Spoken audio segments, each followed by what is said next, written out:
ಜಮಿಯತುಲ್ ಫಲಾಹ ಕಾರ್ಕಳ ಘಟಕದಿಂದ ಬಾಂಗ್ಲಗುಂಟೆಯ ತೊಯ್ಬಾ ಗಾರ್ಡನ್ನಲ್ಲಿ ಸರ್ವ ಧರ್ಮೀಯರಿಗೆ ಇಫ್ತಾರ್ ಕೂಟವನ್ನು ಹಮ್ಮಿಕೊಳ್ಳಲಾಗಿತ್ತು। ಈ ಸಂದರ್ಭದಲ್ಲಿ ಜಮಿಯತುಲ್ ಫಲಾಹ ಅಧ್ಯಕ್ಷರಾದ ಮೊಹಮ್ಮದ್ ಶರೀಫ್ ಪ್ರಾಸ್ತಾವಿಕ ಭಾಷಣವನ್ನ ಮಾಡಿದರು। ನಂತರ ಮಾತನಾಡಿದ ಸಂಸ್ಥೆಯ ಪ್ರಾಂಶುಪಾಲರಾದ ಶರೀಫ್ ಸಹದಿ ಅವರು, ಈ ತಿಂಗಳಲ್ಲಿ ಮುಸ್ಲಿಮರು 30 ದಿನಗಳ ಕಾಲ ಕಡ್ಡಾಯವಾಗಿ ಉಪವಾಸ ವ್ರತವನ್ನ ಆಚರಿಸಲೇಬೇಕು। ನಂತರ ತನ್ನ ಸಂಪತ್ತಿನ 2% ಅಂಶವನ್ನ ಬಡಬಗ್ಗರಿಗೆ ದಾನ ಮಾಡಬೇಕು। ಯಾವನೇ ಬಡವನು ಹಸಿವಿನಿಂದ ಇರಬಾರದು, ಇದುವೇ ರಂಜಾನ್ ತಿಂಗಳ ವಿಶೇಷತೆ ಅಂತ ಹೇಳಿದ್ರು। ಸಾಷ್ಟಾಂಗವರೆಗುವುದನ್ನು ಕಂಡು ಅದನ್ನ ನಿಂತು ಅಲ್ಲೇ ನೋಡ್ತಾ ಅವರು ಜವಾಹರಲಾಲ್ ನೆಹರು ಅವರು ಹೇಳಿದ್ರಂತೆ, ಎಷ್ಟು ಸುಂದರವಾದ ಒಂದು ದೃಶ್ಯವನ್ನ ನೋಡ್ತಾ ಇದ್ದೇನೆ।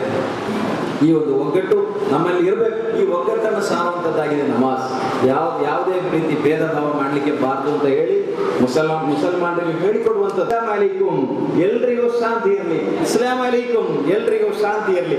ಎಲ್ರಿಗೂ ಶಾಂತಿ ಅಂತ ಕೇಳಿದ್ರೆ ನಿನ್ನ ಬಾಯಿಂದ ನಿನ್ನ ನಾಲಿಗೆಯಿಂದ ಬರುವ ಅತ್ಯಂತ ಒಳ್ಳೆಯ ಮಾತುಗಳು, ಅದಕ್ಕಿಂತ ಒಳ್ಳೆಯ ದಾನ ಇಲ್ಲಿ ಬೇರೆ ಯಾವುದು ಇಲ್ಲ ಅಂತ ಹೇಳಿ ಪ್ರವಾದಿ ಸಲ್ಲಲ್ಲಾಹು ಅಲೈಹಿ ವಸಲ್ಲಂ ಅವರು ಹೇಳಿದರು। ನನಗೆ ನೆನಪಿಗೆ ಬರ್ತಾ ಇದೆ, ನನಗೆ ತುಂಬಾ ಖುಷಿ ಆಗ್ತಾ ಇದೆ। ನಾವು ಒಂದೇ ಸೂರಿನ ಅಡಿಯಲ್ಲಿ, ಒಂದೇ ಬಿಲ್ಡಿಂಗ್ ಅಡಿಯಲ್ಲಿ, ಒಂದೇ ಟೇಬಲ್ ನ ಪರಸ್ಪರ ಮುಖಕ್ಕೆ ಮುಖ ಮಾಡಿ ಎದುರು ಬದಲಾಗಿ ನಾವು ಕೂತ್ಕೊಂಡು ನಾವು ಇವತ್ತು ಅತ್ಯಂತ ಸುಂದರವಾದ ಒಂದು ನಾವು ಕಳೆಯುತ್ತಾ ಇದ್ದೇವೆ। ನಂತರ ಮಾತನಾಡಿದಂತಹ ತಾಲೂಕು ದಂಡಾಧಿಕಾರಿ ಪುರಂದರ ಹೆಗಡೆ ಅವರು, ನಾವು ಇವತ್ತು ಒಂದೇ ಸೂರಿನಡಿಯಲ್ಲಿ ಸೇರಿ ಪವಿತ್ರ ಇಫ್ತಾರನ್ನ ಮಾಡ್ತಾ ಇದ್ದೇವೆ। ಇದು ಸಮಾಜಕ್ಕೆ ಒಳ್ಳೆಯ ಸಂದೇಶವನ್ನ ನೀಡುತ್ತೆ ಅಂತ ಹೇಳಿದ್ರು। ರಂಜಾನ್ ಹಬ್ಬದಲ್ಲಿ ಮಾಡುವಂತಹ ಒಂದು ವಿಶೇಷವಾದ ಖಾದ್ಯ ಇದು, ಬಹಳಷ್ಟು ಬೆಲೆ ಬಾಳುವ ಒಂದು ಐಟಮ್ ಇದು। ಬಡವರು ಮಾಡೋದಾದ್ರೆ ಶ್ರೀಮಂತರು ಮಾಡ್ತಿದ್ರು। ಅವಿಭಾಜಿತ ಪರಿಶ್ರಮ ದಕ್ಷಿಣ ಕನ್ನಡ ಜಿಲ್ಲೆಯಲ್ಲಿ ಬಡವರಂತ ಇಲ್ಲ। ನಮ್ಮ ಸರ್ಕಾರದ ಅಂಕಿಅಂಶಗಳ ಪ್ರಕಾರ ನಾವು ಬಹಳಷ್ಟು ಪುಣ್ಯವಂತರು। ಈ ಪರಿಶ್ರಮ ಸೃಷ್ಟಿಗೆ ಹುಟ್ಟಿದವರು ಉಡುಪಿ ಮತ್ತು ದಕ್ಷಿಣ ಜಿಲ್ಲೆ, ಇದು ಗಂಗೋಳಿಯಿಂದ ಚಂದ್ರಗಿರಿ ತನಕ ಕೂಡ ನಮ್ಮ ಈ ಪರಿಶ್ರಮ ಸೃಷ್ಟಿ। ಇಲ್ಲಿ ಬಹಳಷ್ಟು ವಿಶೇಷತೆ, ಈ ಮಣ್ಣಿಗೆ ವಿಶೇಷವಾದ ಗುಣ ಇದೆ। ನಾವೆಲ್ಲ ಸಹೋದರರಂತೆ ಬಾಳುವಂತಹ ವಿಶೇಷ ಗುಣ ಹೊಂದಿದ್ದೇವೆ।